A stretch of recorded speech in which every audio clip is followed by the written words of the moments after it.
Hello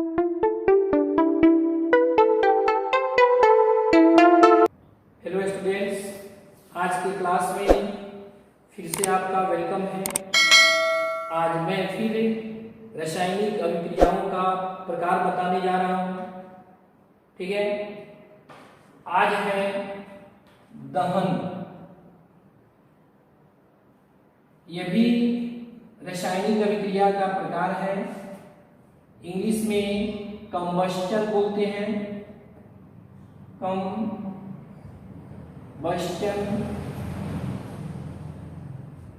दहन के बारे में सब कोई जानता है। देखिए, जिस रासायनिक क्रिया में कोई पदार्थ जलकर ऊष्मा एवं प्रकाश देता है, उस रासायनिक अभिक्रिया को दहन कहते हैं। जैसे कोयला जलता है तो ऑक्सीजन से अभिक्रिया करके संयोग करके CO2 गैस देता है, साथ साथ ऊष्मा देता है और प्रकाश भी देता है। तो इस अभिक्रिया को हम लोग दहन कहेंगे। ठीक है, जिस रासायनिक अभिक्रिया में कोई पदार्थ जलकर ऊष्मा एवं प्रकाश देता है, तो कोयला जला तो उत्पाद में ये तो देवे किया, साथ साथ ऊष्मा भी दिया और प्रकाश भी दिया। लेकिन अब ये नहीं कह सकते हैं कि बल्ब का जलना भी दहन है। बल्ब हम लोग जलाते हैं घर पे, वह दहन नहीं है। बल्ब भी जलता है तो ऊष्मा देता है, प्रकाश देता है, तो दहन क्यों नहीं है? क्योंकि उसमें रासायनिक परिवर्तन नहीं होता है। और दहन में रासायनिक परिवर्तन होता है। कोयला जल गया, कार्बन डाइऑक्साइड गैस दिया, तो कोई जल के ऊष्मा और प्रकाश देता है तो उसमें साथ साथ रासायनिक परिवर्तन भी होना चाहिए, तब दहन करेंगे। तो बल्ब का जलना दहन नहीं है, कोयले का जलना, मोमबत्ती का जलना, ये सब दहन है। तो दहन समझ गए? जिस रासायनिक अभिक्रिया में, देखिए रासायनिक अभिक्रिया, जिस रासायनिक अभिक्रिया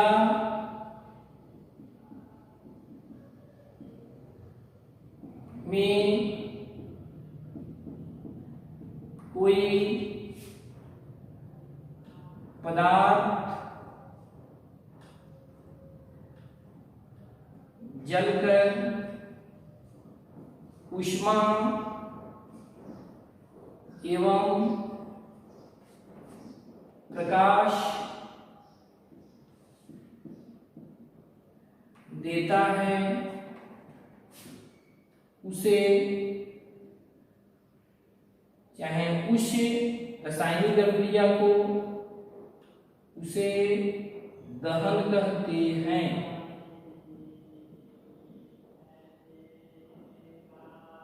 ठीक है, एग्जाम्पल में यही दे दीजिएगा, C+O2 CO2 प्लस ऊष्मा प्लस प्रकाश।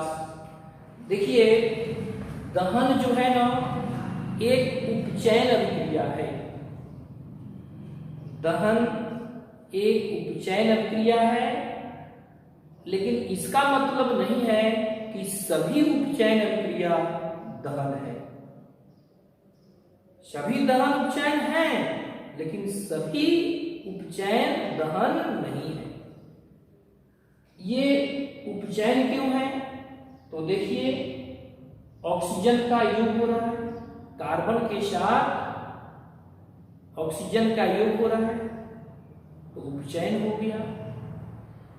यह जो मैं अभिक्रिया लिखा हूं, यह संयोजन अभिक्रिया भी है, लेकिन सभी दहन को आप संयोजन नहीं बोलेंगे। यहां पर मैं जो लिखा हूं संयोजन है, क्योंकि दो पदार्थ मिलकर एक पदार्थ बना रहा है। यह ऊष्माक्षेपी भी है, क्योंकि दहन में ऊष्मा निकलता है, तो ऊष्माक्षेपी अभिक्रिया भी है। लेकिन एग्जाम में ऑब्जेक्टिव में पूछता है कि दहन निम्नलिखित में कौन अभिक्रिया है, तो उपचयन होगा तो पहले उपचयन पर ही मारेंगे, चिन्ह लगाएंगे। ठीक है। अगर ऊष्मा छिपी भी दे दे, उपचयन भी दे दे, दोनों लिखा हो तो दोनों को मार दीजिएगा। ठीक है। तो इस सब चीज पर ध्यान देना है। दहन के लिए आवश्यक शर्त है, दहन कब होगा, तो दहन के लिए 3 आवश्यक शर्त है। इन तीनों शर्त में अगर कोई एक शर्त पूरा नहीं हुआ तो दहन नहीं होगा। पहला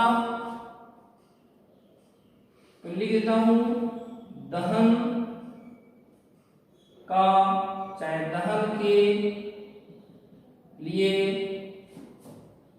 आवश्यक शर्त, गौर करेंगे। 1 नंबर में मैंने दहन बताया है, 2 नंबर में दहन के लिए आवश्यक शर्त। तो पहला शर्त है कि दहनशील पदार्थ की उपस्थिति, दहनशील पदार्थ प्रेजेंट होना चाहिए। दहनशील पदार्थ मतलब जलने वाला पदार्थ उपस्थित होना चाहिए। देखिए कहीं कहीं आग और लगता है तो सबसे पहले लोग वहां, और जो जलने वाला चीज होता है, वस्तु होता है, उसको लोग हटाता है, जल्दी हटाओ जल्दी हटाओ जल्दी फेंको, क्योंकि अब एक चीज में जल रहा है दूसरे में भी जल जाएगा। तो दहनशील पदार्थ वहां से हट जाना चाहिए। अगर दहनशील पदार्थ नहीं रहेगा तो दहन नहीं होगा। समझ में आ गया? तो पहला शर्त है दहनशील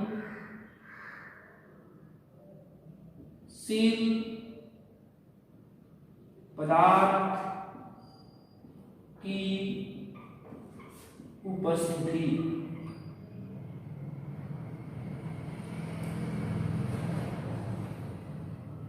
ठीक है। जैसे यहां पर कार्बन दहनशील पदार्थ है, कोयला, कोयला नहीं रहता तो ये थोड़े जलता। ठीक है। दूसरा शर्त है दहन के पोषक तत्व पदार्थों की उपस्थिति।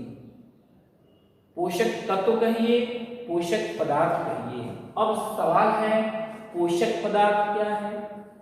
पोषक पदार्थ का मतलब सपोर्टर, सपोर्ट करने वाला। जैसे कोई काम करते हैं हम लोग, चाहे क्लास में प्रिंसिपल के पास जाते हैं हम लोग, तो कोई आपके पीछे में सपोर्टर रहता है, चलो हम आगे से चलते हैं। ठीक है, तुम चलो आगे आगे, हम पीछे से चलते हैं, चाहे हम आगे रहेंगे तुम पीछे रहना, सपोर्टर होता है। तो दहन होने के लिए दहन का सपोर्टर होना चाहिए। तो यहाँ पर दहन का सपोर्टर ऑक्सीजन है। अगर ऑक्सीजन नहीं रहेगा तो कोयला नहीं जलेगा। जैसे देखिए, जलती हुई मोमबत्ती को अगर किसी बर्तन से, गैस जार से जिसमें गैस नहीं हो, अगर ढक दीजिएगा तो वह बुझ जाएगा। क्यों? क्योंकि उसको अब ऑक्सीजन नहीं मिलेगा। ऑक्सीजन रहेगा तभी कोई चीज चलता है। ठीक है। तो पोषक पदार्थ का मतलब हुआ दहन का सपोर्टर। तो पोषक पदार्थ के रूप में सिर्फ ऑक्सीजन ही नहीं होता है, क्लोरीन गैस भी होता है, नाइट्रोजन गैस भी होता है। ठीक है। तो ये सब दहन के पोषक पदार्थ हैं। ये नहीं रहेगा नहीं जलेगा। तो दूसरा होना चाहिए दहन के पोषक पदार्थ की उपस्थिति। जैसे में O2, N2, Cl2। ठीक है, ये मेरा क्या हो गया? पोषक पदार्थ हो गया। तो याद रखना है। और तीसरा है दहनशील पदार्थ द्वारा ज्वलन ताप की प्राप्ति। अब सवाल है कि ज्वलन ताप किसे कहते हैं, यह भी आपके मन में पैदा हो रहा होगा क्वेश्चन। तो देखिए, ज्वलन ताप का मतलब होता है कि जिस ताप पर कोई पदार्थ जलना शुरू कर देता है, जलने लगता है, उस ताप को, उस पदार्थ का ज्वलन ताप कहते हैं। देखिए, जैसे गैस का ज्वलन ताप कम होता है, घर पे जो हम लोग एलपीजी गैस है, लेकिन वहीं लकड़ी को जलाइएगा तो लकड़ी अगर मोटा मोटा लकड़ी है तो जल्दी नहीं जलेगा। क्यों नहीं जलेगा?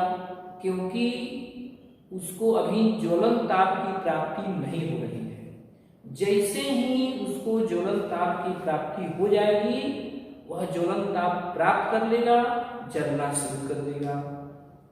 तो अब जो बच्चा लकड़ी से खाना बनाते हुए या लकड़ी पर आग तापते हुए देखा होगा, जरूर देखा होगा कि पहले उसको मिट्टी तेल उस पर डालते हैं या उसको फाड़ देते हैं या पतला कोई चीज रखते हैं या कागज रखते हैं, उसे जलाते हैं धीरे धीरे, तब थोड़ा सा गर्म होता है, गर्म होने के बाद उसमें आग पकड़ता है।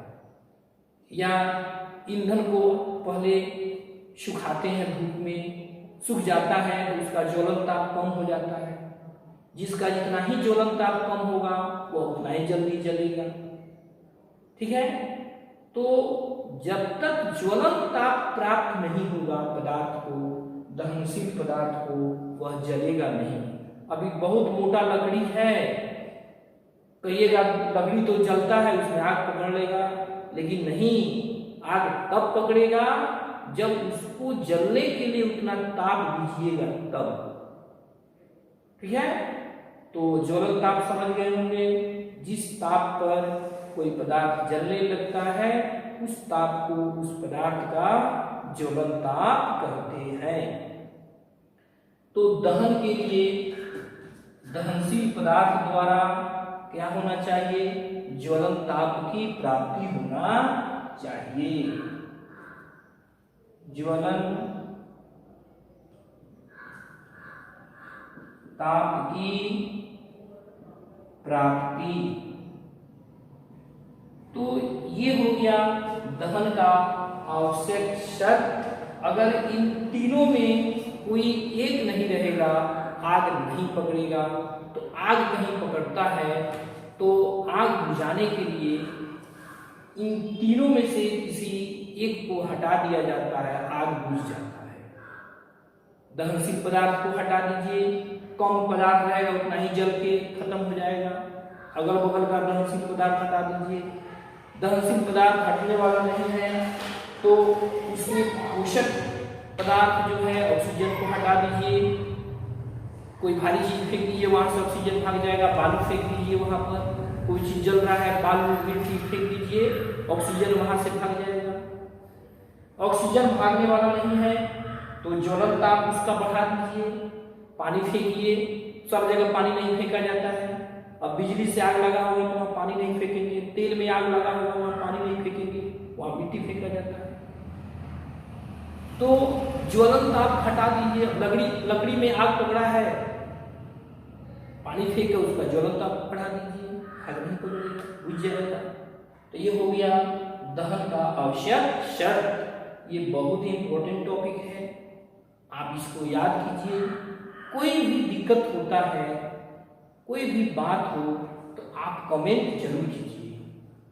ठीक है, अगर मेरा वीडियो पसंद आता है तो उसको लाइक कीजिए।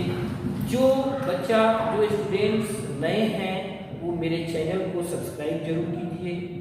ठीक है, अगले वीडियो में मैं विकृत गंधिता बताऊंगा जो बहुत ही इंपॉर्टेंट टॉपिक है।